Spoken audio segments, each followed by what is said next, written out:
नमस्कार, मी आदित्य अरुण नागणे. आज प्रजासत्ताक दिन आणि प्रजासत्ताक दिनानिमित्त आपणासमोर एक नवीन कविता घेऊन आलोय. कवितेचं नाव आहे चल प्रजासत्ताक साजरा करू. चल मित्रा झेंडे फडकवू, घोषणा देऊ, फोटो काढू, स्टेटस ठेवू. चल मित्रा झेंडे फडकवू, घोषणा देऊ, फोटो काढू, स्टेटस ठेवू. पण हे सगळं करत असताना खरं मात्र लपवून ठेवू. आणि आजच्या दिवस मात्र देशभक्त होऊ. उद्या देशाचं नव्हे स्वतःच हित पाहू. चल मित्रा प्रजासत्ताक साजरा करू. अरे पण खऱ्या अर्थाने इथं वास्तव काय घडत आहे तर आज तिरंगा उडतोय उंच आकाशात. पण तुमचे माझे प्रश्न आजही दबलेत या मातीच्या श्वासात. संविधानाचा देश म्हणून आपण साऱ्या जगामध्ये मिरवतो, मग न्यायच का बरं अंधाऱ्या कोपऱ्यात बसतो. अहो साहेब या समानतेच्या ओळी फक्त कागदावर बऱ्या वाटतात आणि आजही इथल्या रस्त्यांवरती जाती धर्माचे शिक्के ठसठशीत दिसतात. आज न्यायदेवतेच्या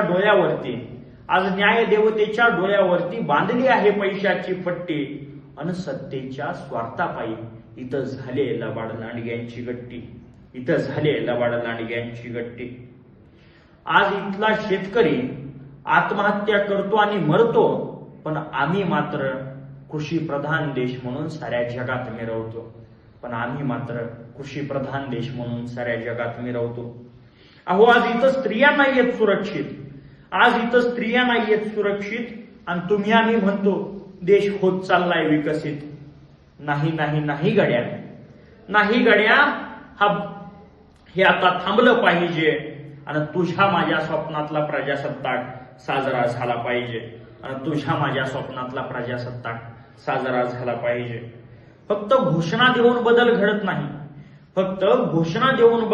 नाही आणि तिरंगा फडकवून प्रश्न सुटत नाहीत. संविधान हातात नाही तर ते वागण्यात आलं पाहिजे आणि देशप्रेम स्टेटसवर नाही तर तुमच्या माझ्या आयुष्यात दिसलं पाहिजे. चल मित्रा आज जरा वेगळ्या पद्धतीने प्रजासत्ताक साजरा करू.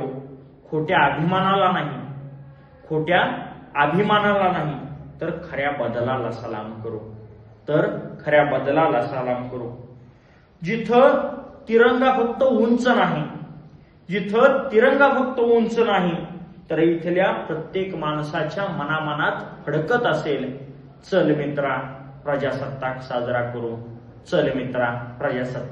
करू. धन्यवाद.